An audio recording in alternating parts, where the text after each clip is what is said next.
Hey beautiful, welcome to my podcast, Queerly Having Issues. I believe we all have our issues because we all have a story. My name is Japheth and it's time to tell you about mine. Hello everyone, welcome to a new episode. Today I want to talk about my thesis, which is on the topic of religious trauma, deconversion, and the queer community. This past week, I was giving a guest lecture at the VU University of Amsterdam in a trauma, violence, and religion class, and there were some of you who were interested in this guest lecture but couldn't make it. So I thought it would be a good idea to basically record the lecture that I gave. So I started my lecture by telling my students about something that Sir John, who was my mentor while writing my thesis, he said, to speak about trauma is impossible, and not to speak is impossible. That is sort of the two sides of the scale that I find myself on often. There are times that I really want to let go of this topic altogether and forget about it and give it some rest. And while I graduated, I thought that was going to happen, that I could just let it go for a bit. But then I got offered to write a chapter for an academic book that will be published in 2026. It's on gender and religious exits, and they asked me to write a chapter on my thesis together with Sir John, who will be the second author of the piece. And then also I was asked to give this lecture. So I felt like, okay, the work isn't done yet. And at the same time, I'm also very grateful that they asked me to speak on this topic, which is important to me. And I think it's important to voice my story, but also the story of my participants and the story of many others with us. And also I thought it was important because I felt while I was doing this master's in peace, trauma, and religion, I felt this subject to be non-existent. So I was grateful that these professors created a space for this topic to exist within the master's. What I did is I started off my lecture asking the students what the term religion meant to them personally. Like, what's the first word that pops up when you think about religion? I just basically was writing these things down on the whiteboard. So most of the words were positive, what I sort of expected. So, people would be like, religion to me means hope or love or relationship. But then there were also people who said things like struggles, rules, patriarchy. But then again, I was also not expecting anything less from these students, to be honest, as they're all in this sort of peace, trauma, and religion track, and the other part of the students were spiritual care students. But in general, most of the words were more positive. It is also what I realized while I was researching on the topic of religious trauma. I felt, okay, there's a lot of research on how religion can be beneficial for people who've experienced trauma, but there was not a lot of research on how religion itself can become the source of trauma. So my question was more like, what happens when religion becomes the source of trauma? That is my field of interest. Actually, it was also during this class, the trauma, violence, and religion class that I was teaching in. It was during that class while I was myself still a student. I remember our professor, she spoke about the theory of trauma. She mentioned Judith Herman, and I was also reading books like The Body Keeps the Score, and I could really relate to a lot of these symptoms and the things that were said in those books. But at the same time, I was like, I have not had any major traumatic event happening to me. So it was actually in that class that I sort of came to a diagnosis for myself. I asked the professor, like, what happens when God becomes the perpetrator? What happens when the source that is supposed to protect you and love you becomes a source of fear and shame? Then she mentioned the term complex PTSD, complex post-traumatic stress disorder, and basically that helped me to realize that my struggle wasn't necessarily about a one-time traumatic event, but more about repeated and prolonged emotional and psychological stress. But I will come back to that term in a bit. My struggle came forth from growing up in a evangelical Christian environment, being a gay person, suppressing that queer identity for a very long time in order to fit in and conform to my environment. Also, I felt like there was no chance in hell that I could be both queer and an evangelical Christian. What research suggests is that leaving your religion then may not be a choice, but it's an inevitable conclusion as you want to survive. So if you want to embrace that queer identity, you have to leave the evangelical environment. So basically that was the source of conflicting identities within myself, between my sexual identity and my religious identity.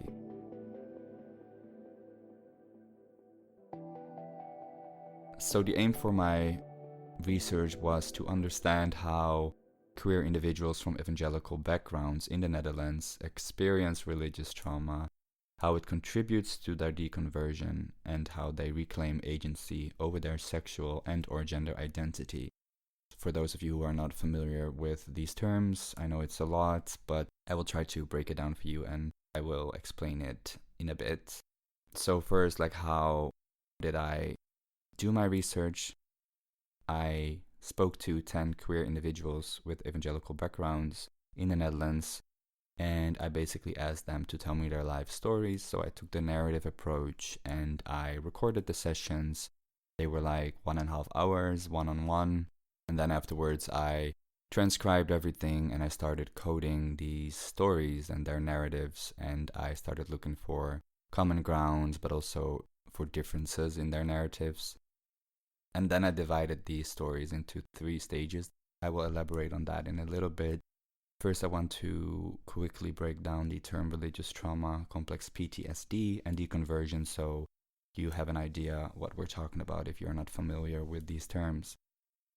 So first of all, religious trauma, leaving a religion isn't easy for anyone, but for some of us, it might feel like we are losing our minds and our safety and our sense of who we are. And psychologist Marlene Weinel, she came up with the term religious trauma syndrome in 2011. Even though the phenomenon existed long before that, there were already other health professionals who were speaking with people who had a hard time letting go of their religious indoctrination. And 2011 might not seem that recent, but because there's not a lot of research on this topic, it's still relatively new and relevant. Religious trauma basically happens when someone is struggling after leaving a religion or belief system that was controlling or damaging. And often in these environments, there are 2 very powerful messages. One is you are not okay, and the other is you are not safe. And these messages often are reinforced with ideas. When we look at the Christian theology, it's the idea of original sin and eternal damnation.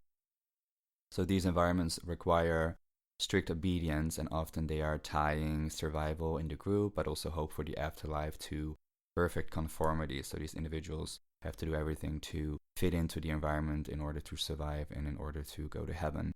This group is tightly controlled, and questioning it can feel dangerous or even sinful. So if I look at my own story, I remember I was struggling with my sexuality. I remember struggling in silence for many years, trying to suppress these feelings. And then I opened up to my family about this struggle. And then I remember my sisters and my mother, they were crying. And very soon I was, being prayed for. And of course, I myself also still believed that this was a phase or that God would heal me. As I didn't know any better, I sort of just moved along with the whole process and subconsciously knew that I was not okay. And also, I think especially when I started questioning certain ideas and slowly started to deconstruct my beliefs, I started to feel unsafe. So I remember not being able to sleep at night because I was scared that I would go to hell. I've mentioned complex PTSD before, and Marlene Weinel, she also compares religious trauma syndrome to complex PTSD. Complex PTSD is a psychological disorder that can develop in response to prolonged, repeated experience of interpersonal trauma in a context in which the individual has little or no chance of escape. When I look at my own situation, that meant that the idea that I was not safe and that I was not okay and that there was actually no escape, because it was either you conform and you deny that part of yourself so you can survive in the group and have hope for the afterlife, or you leave and you will be damned and you will go to hell. When you look at religious trauma, the trauma often comes from people who are supposed to protect you. So you can think of your indoctrinated parents or church environment. And symptoms that people who have experienced religious trauma often have are symptoms of anxiety, depression, numbing, dissociation, panic attacks, but they can also even contemplate suicide. And these symptoms were very evident within the stories of my participants, even though none of them had heard the term religious trauma syndrome before. So for some of them, it was like, oh, okay, so that is sort of a name for what I've been experiencing the last couple of years. When you look at deconversion, which basically means you are leaving a religion without joining a new one, Heinz Tribe has called this disaffiliation without reaffiliation. So basically, you leave your religion and you're not going to join another one. So when you look at conversion versus deconversion, with conversion, people, they convert to a religion or from one religion to another. And often the process of conversion comes with a sense of gain, a sense of growth, a sense of comfort. And when you look at deconversion narratives, often their stories highlight struggles with rejection, alienation, and grief. And it's a very complex process. Often it involves loss of community, intellectual doubt, but also emotional suffering and biographical change. So you do know the Facebook memories, in which Facebook is like, hey, this is what you wrote 15 years ago. And in my situation, often the things that I wrote on Facebook like 15 or 20 years ago, I'm like, who the hell is this person? Like, I have no idea. It feels so weird. And of course, I think we all, to a certain degree, cringe on what we've written, 20 years ago. But because of the sentiment of the Facebook post that I made about God and Jesus and everything, I'm like, I cannot relate to this person at all.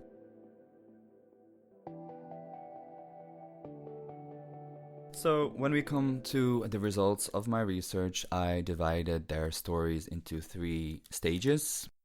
One stage was the pre-deconversion stage. I felt that all of the participants within their stories, there was this certain stage in which certain things happened, which eventually led to them leaving their religion or their deconversion. So all of the participants, they mentioned to feel different from a young age. They felt like they didn't fit in into their environment, into their families.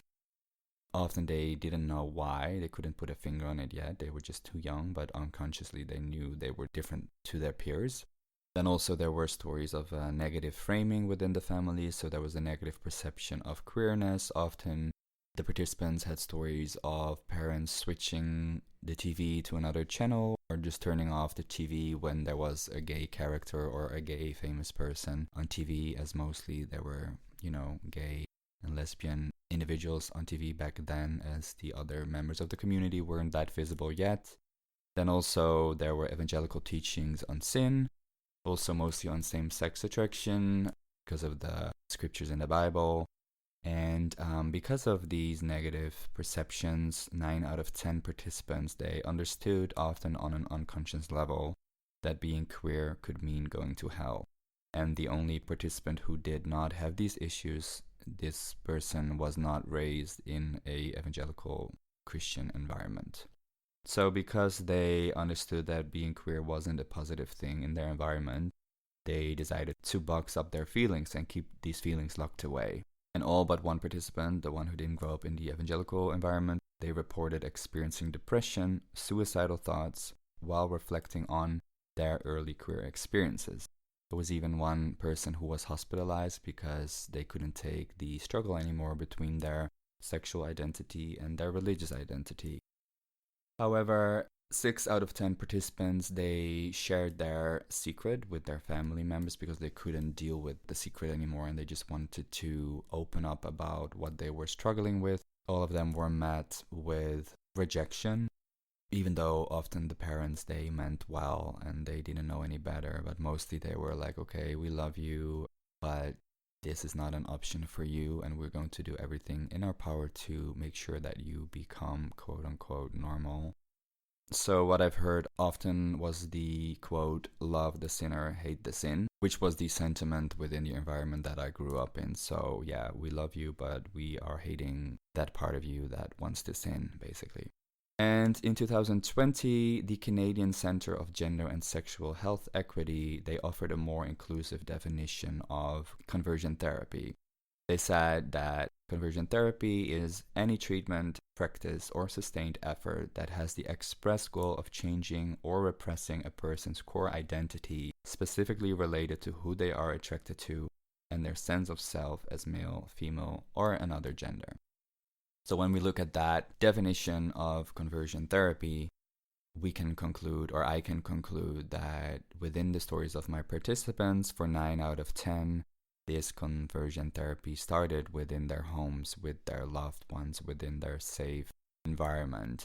You know, parents were praying over their children, they were having discussions. So parents were doing everything in their power to sort of help the children, make sure that they find a way to heal them, you know, and because of that, 9 out of 10 participants, they sought help, and often in their stories, they were saying things like they had a therapist who would try to get rid of the demon of homosexuality, or they would address queerness as perversion. There was even one guy who was sent to official conversion therapy in Amsterdam when he was only 11 years old. And then what came up in their stories is the theory on why they were struggling with these feelings. For the gay male participants, often it was the story of you have a bad relationship with your father, so that's why you have this kink in your brain. This is why you struggle with your sexuality. You should do things together. You should try to bond more. Even though this theory is not at all supported by empirical research, it does still continue to circulate within the evangelical environment. Then also there was another theory that I hadn't heard before, but there was a transgender woman. She mentioned that when she was a child, her stepbrother sexually abused her. So her father told her, because of that experience, you are experiencing gender confusion, even though she mentioned to have felt more feminine since she could remember. So as a result, these individuals are basically faced with a choice of where to seek affirmation so they can find their identity within Christ and within God, or they can find affirmation from a partner or, you know, a queer lifestyle. And then often they see this as a cosmic battle, so they think Satan is doing everything in his power to get the participants away from God and away from the only right path in life, basically. So because of the belief that being queer and Christian were incompatible, most of the participants, they sought an escape. Laurie Fazzino explores deconversion as a transformative, identity-driven exit from evangelical beliefs, particularly when it involves questioning rigid religious norms and navigating the emotional struggles that follow. So this sort of transformative, identity-driven exit, I think it suits the participants very well. What came up a lot was the evangelical identity that was based on a felt need for absolute certainty. So losing this anchor left most of the participants feeling lost, and they felt like they had no firm ground to stand on. It was like the foundation was pulled from underneath of them. And this experience of letting go of the evangelical identity and the evangelical faith led to a sense of disorientation and even physical insecurity. And this highlights how certainty within their previous identity was not only a cognitive but also a physical anchor. The participants were mentioning that even after leaving their religion, the influence of trauma persisted. One example was a participant who mentioned that cognitively he knows that he's okay and that he's safe, but then it seems like his body doesn't get the memo. The body seems to stay in this fight-flight mode that he had been in for many years, trying to survive and trying to create a space where he could be himself. 8 out of 10 participants, they described an exit story in which deconversion, leaving their religion, meant not only leaving their religious community, but also letting go of the identity tied to it. And I say 8 out of 10 because 2 out of 10 were not raised in evangelical environments. However, later in life, they joined an evangelical church. And while I interviewed them, they were still a part of it. But recently they have left their church, but I will address their situation in a bit. So while I was doing the interviews, there were 8 out of 10 participants who had a religious exit in some way or another. There is a framework that Heinz Tribe uses to outline 3 types of religious exits. And 2 of these exits were very suitable for my participants. So the first one is the secularizing exit. Basically, it means that these participants, they leave the church and they abandon religious beliefs altogether. They shifted towards a fully non-religious worldview. So most of these participants, they would speak about how they found solace in science. One participant even mentioned that science had become her new religion. Then there is the heretical exit. Basically, it means the participants, they leave the institution, but not spirituality. So they adopt new, more personal or alternative beliefs outside formal religion. And often they're doing this because they're trying to fill an existential void. As you know, we're human beings and most of us have questions like, what is the purpose of life? Why are we here? Etc. So deconversion, leaving your religion, doesn't always mean a complete rejection of all aspects of religion. For those who have faced trauma and take the heretical exit, this path offers autonomy and it allows them to explore new beliefs without the constraints of the church. So one example is a participant who mentioned that his new belief is that God is love, love is God, and if I love a person, then how can that be wrong? And he said that even though it's a beautiful thing to believe, it took him many, many years to come to actually believe it and live it. So I mentioned before there were 2 participants who did not grow up in the evangelical church. They were able to form their queer identity before joining the evangelical church. They are a gay couple and they joined the evangelical church later in life because they adopted 2 children. And when the children came to a certain age, they were looking for a more suitable church, one that is more fun and modern. So they ended up finding an evangelical church that was claiming to be inclusive of queer people. And it's actually the first time that I hear of an evangelical church in the Netherlands that is trying to be inclusive of queer identities. But also I was quite skeptical.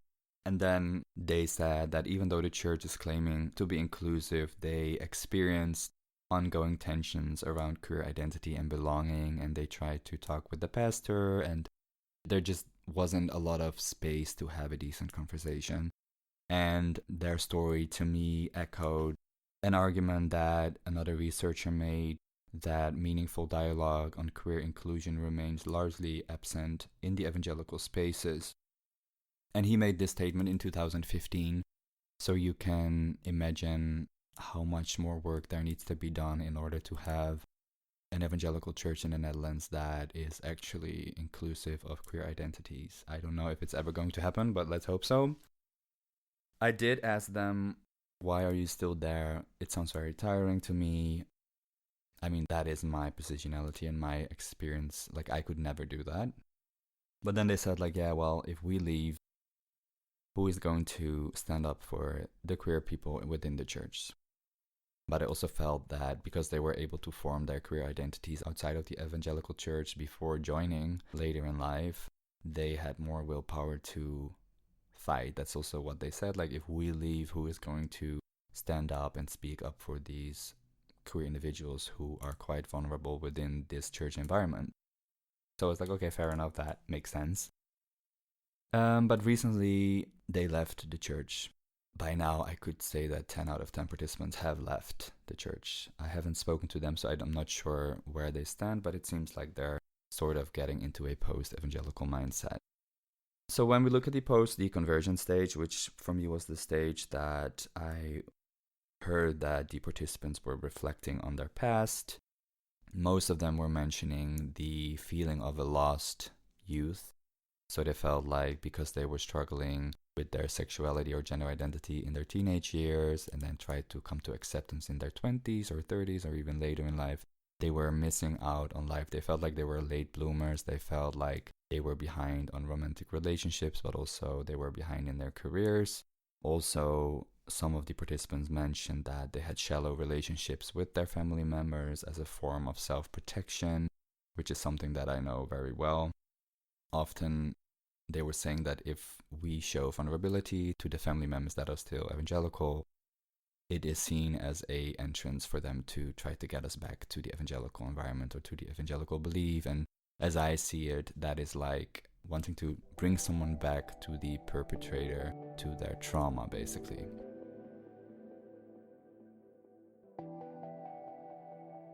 So also I was curious, like, hey, was it worth it? Like, how do you feel right now? Are you feeling better than before?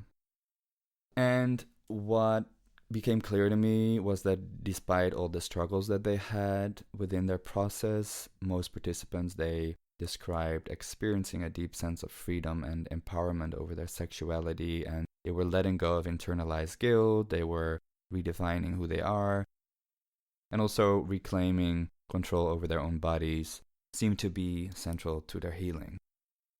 So embracing their sexuality and or gender identity became a way to persist past shame and affirm themselves. And instead of seeing sex through fear or guilt, they were now experiencing it with joy and connection. One participant, for example, said that they are now finally able to enjoy sexual experiences freely, and they're understanding that pleasure is natural and not sinful. Even though there was a lot of progress that was made, there were also still struggles with lingering internal conflicts or voices of guilt when they were doing certain things that they were not allowed to do while growing up. So I think the main things that I got out of my research, and to sort of come to a conclusion for this episode, deconversion is not a single event. So leaving your religion is not a single event.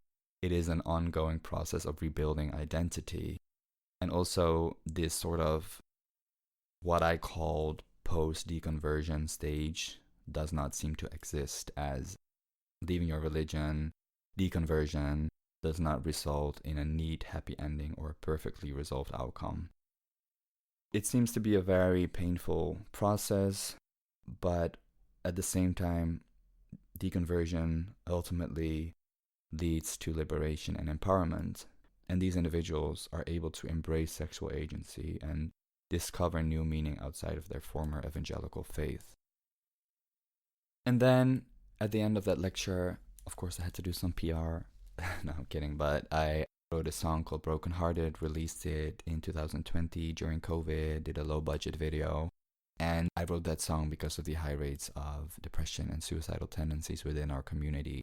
And I was just like, hey guys, I'm going to show you this song that I wrote. And I think if you listen carefully, you will be able to hear some of the themes that we spoke about today. Of course, less extensive, but still very recognizable, I think. So if you want to watch the video, I will just put a link in the description of this episode. So that was basically my first experience of being a guest lecturer. If you have any questions after listening to this episode, you can always reach out to me at Queerly Having Issues on Instagram. And if you're listening on Spotify, I think there's the possibility to leave a comment within the app. And again, thank you for listening. And if you are struggling, going through sort of the things that I've explained within this episode, please do know that you're not alone and that there are many others like you, and we're all going through this deconversion process together. Thanks for listening, and I hope to have you with me again in the next episode. Take care.